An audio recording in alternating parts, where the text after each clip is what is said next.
Did you know that poor communication is the #1 reason couples split up? Shockingly, it's not infidelity or disagreements about money, but communication that plays the most significant role in relationships. Consider the story of Sarah and John, a couple who had their fair share of ups and downs. They loved each other deeply but struggled to communicate effectively. Sarah often felt unheard and misunderstood, while John felt that Sarah was always on the defensive. Their discussions often escalated into heated arguments, leading to resentment and frustration. One day, Sarah stumbled upon an article about mindful communication.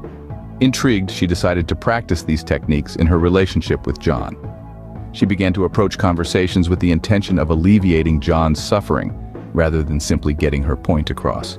She consciously controlled her emotions, finding inner peace and avoiding negative feelings, biases, and judgment. John noticed a change in their conversations. They were no longer a battlefield, but a platform for understanding and connection. Touched by Sarah's efforts, John too decided to adopt these mindful communication skills. John and Sarah began to adapt their communication styles according to the context. They used different words and body language when they were trying to help each other, compared to when they were trying to persuade or impose their will. They also made a conscious effort to take a few deep breaths before or during crucial conversations, helping them to calm down and avoid negative actions or words. They started to practice empathetic listening, not interrupting each other, summarizing what the other person said, as well as being honest with their feelings. They also noticed how these skills, combined with their good intentions, mindfulness, and respect for each other, started to strengthen their relationship. Sarah and John learned to validate each other's feelings through statements like, "I am here for you," and "I know you suffer."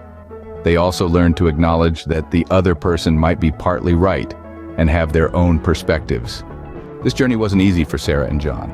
It required a lot of practice and patience, but they realized that developing mindfulness, controlling their body and breath, and using loving speech were rewarding skills to master.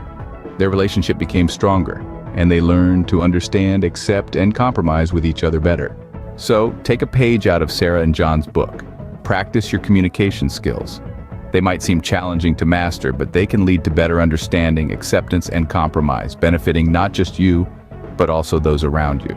Remember, effective communication is the key to strong, healthy relationships.